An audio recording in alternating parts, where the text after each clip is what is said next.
Since our mission finished earlier than expected, Xavier and I scored ourselves a rare vacation. But I'm the only one excited 20 hours after the mission wrapped up. Aside from a trip to the convenience store, Xavier hasn't even left our hotel room.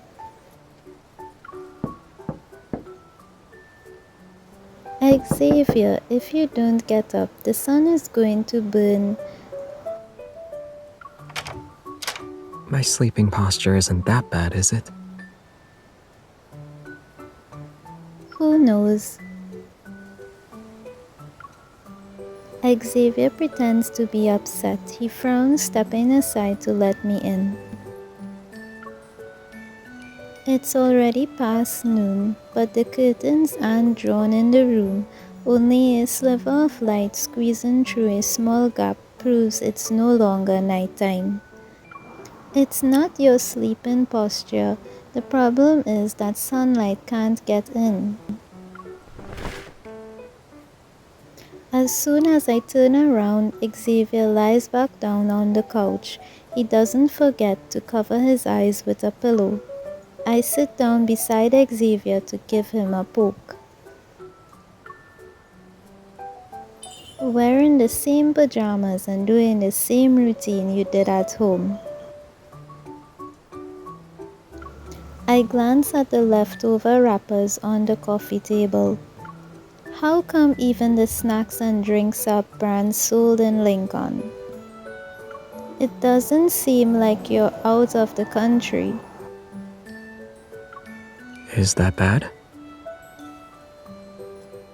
I always feel like I'm at home.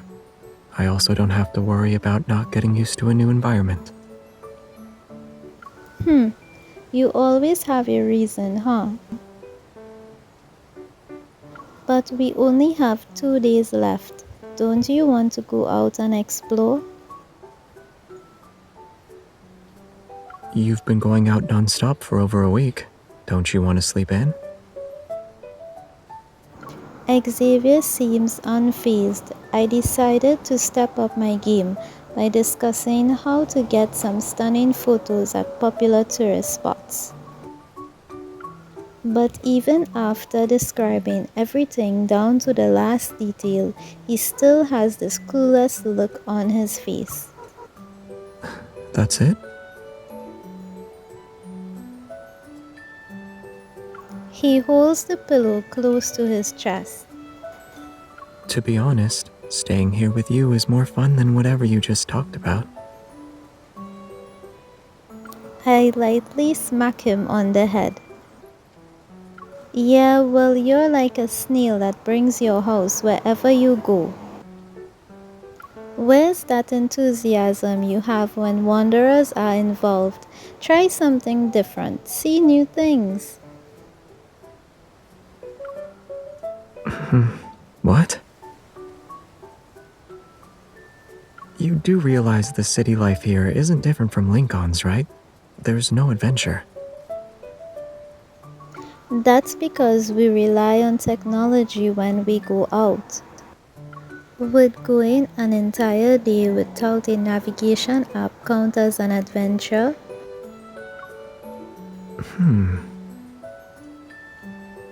Xavier nods. Just as I think he's about to agree, he turns on his side to face the couch's backrest.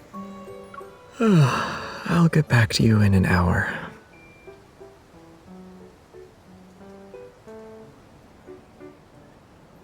One hour later, I see Xavier in the hotel lobby all set. Are you ready for an adventure? Wow, you even got here on time. He lowers his head to look at his phone. I could have slept for one more minute. So, where are we headed to first? We're going to the nearest tram station. Then we'll get off at the last stop and head to Sculpture Plaza. The weather's nice today, so we should see the sunset all the travel guides keep mentioning.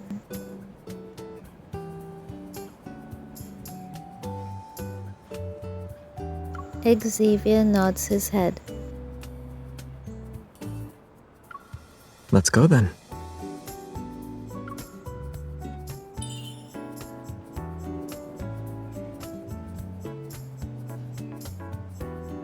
As we approach the hotel's main entrance, I'm surprised that Xavier, who usually goes out empty-handed, is carrying a backpack. Are you planning to buy souvenirs? Isn't that too big? Not really. What do you have in there? I reach out to unzip the backpack, yet he quickly moves it to his other shoulder. Just some emergency supplies for our adventure.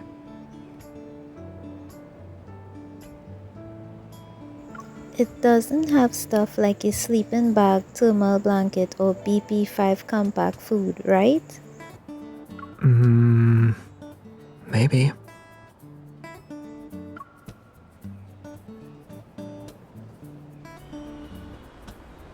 Even without using a navigation app, we easily find the tram station. The one roof gleams in the sunlight and Xavier is close behind me as I approach the ticket booth. I thought we could purchase tickets online, but I couldn't find the website no matter how hard I tried. I had to do some digging, and guess what? To keep the charm of this tram, they didn't upgrade the ticket system. It's as retro as it gets. It's not bad, to be honest. I haven't used a physical ticket in a while. I've been talking to Xavier for a while, but he hasn't responded. Say something. I turn around, but Xavier, who was behind me, is now nowhere to be seen. Xavier?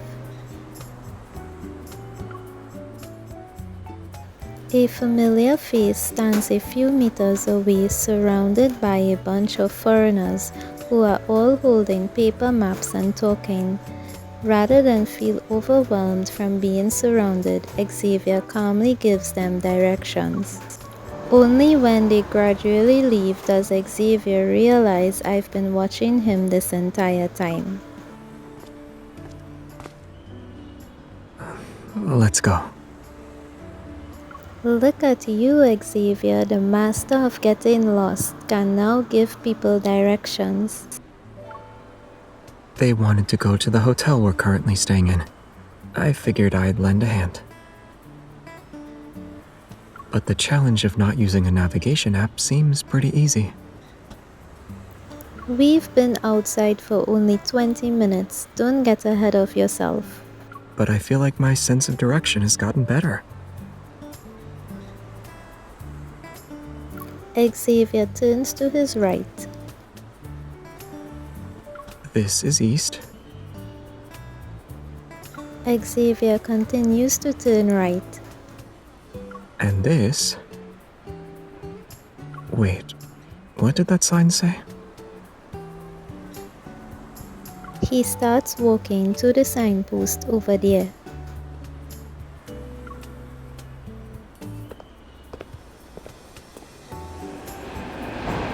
Xavier, the tram just arrived. Xavier!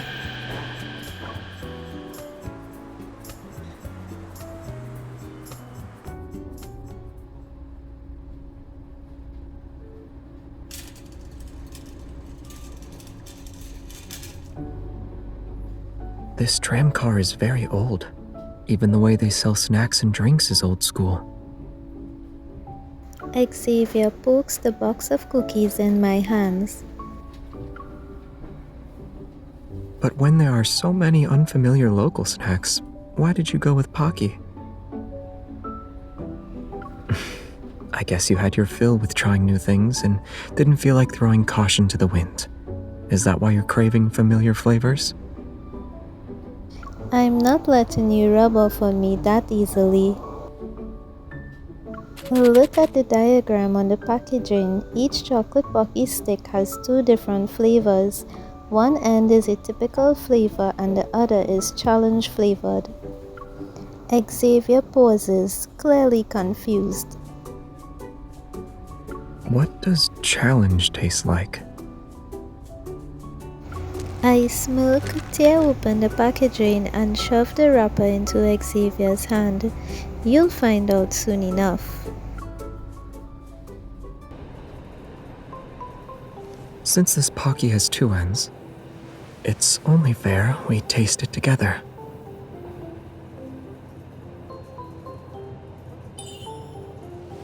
Try it.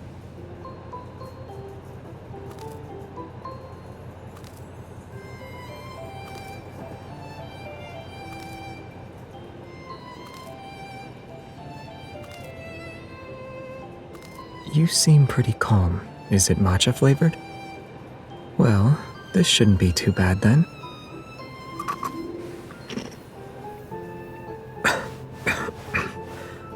Wasabi.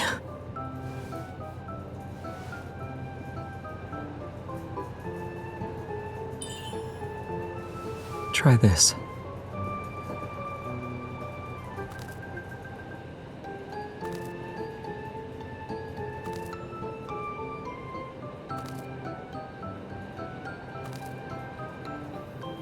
Is it lemon?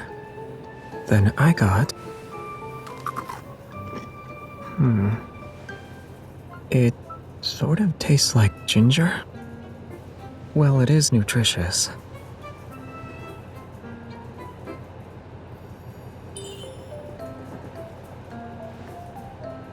I'm the one always getting the short end of the stick. Is it because I let you go first? Let's eat it together.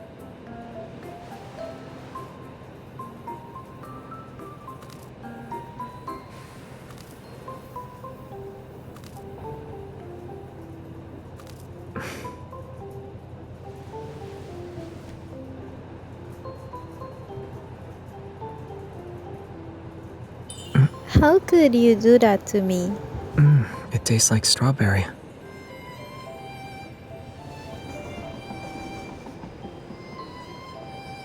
Seems we arrived at our stop. Let's save these remaining Pocky sticks. We can eat them later tonight.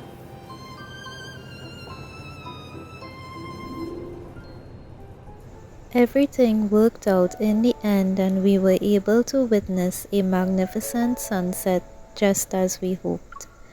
But as luck would have it, the moment our phone batteries died, we're lost.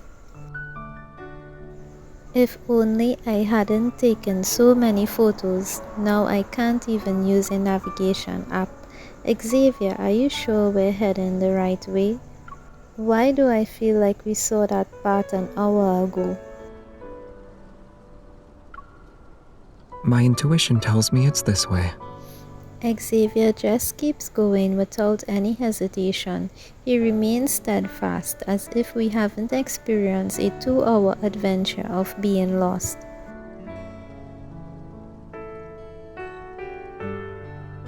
My hunch may not always be right, but my watch says we're about to miss the last tram in a minute.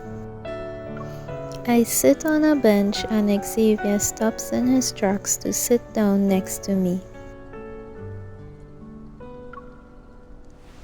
Today's adventure didn't end well. Looks like we're spending the night outside. I think we were successful. We saw that sunset and it was good. Xavier leans back, staring at the night sky. Look. I follow Xavier's gaze. Away from the city center, stars shine brightly. We're captivated by them, and they refuse to let us look away. Are you trying to stargaze your way back to our hotel? Huh? I was going to say we can see Andromeda tonight. I really did overestimate Xavier's sense of urgency. But under this rare nighttime scenery, it's as if not being able to return to the hotel was the most insignificant thing in the world. I relax, rest my head on Xavier's shoulder and ask him silly questions about the constellations. What about Orion?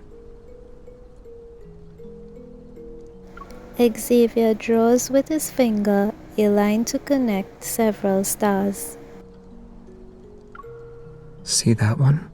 And those three over there? Don't they look like... Suddenly, my stomach lets out a loud growl. The stars I see seem to grow bigger. A kebab? Are you hungry? I look at the backpack Xavier placed by my feet and clasp my hands together. I'm sorry for disrespecting you when we left the hotel. If I could turn back time, not only would I not mock you, but I'd also store several large snack bags in your backpack.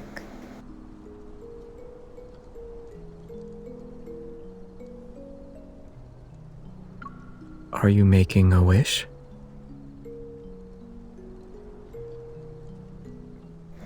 To my surprise, Xavier unzips the backpack, which is filled to the brim with various snacks and drinks. Why did you decide to pack all of this? If there is a God, then his name must be Xavier. Maybe it's because I have a lot of experience with getting lost.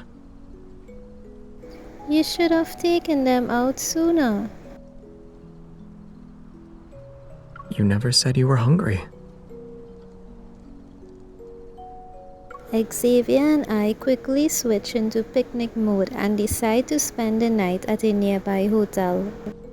I talk as I eat a small cake, my words slightly incomprehensible. This would be better with tea.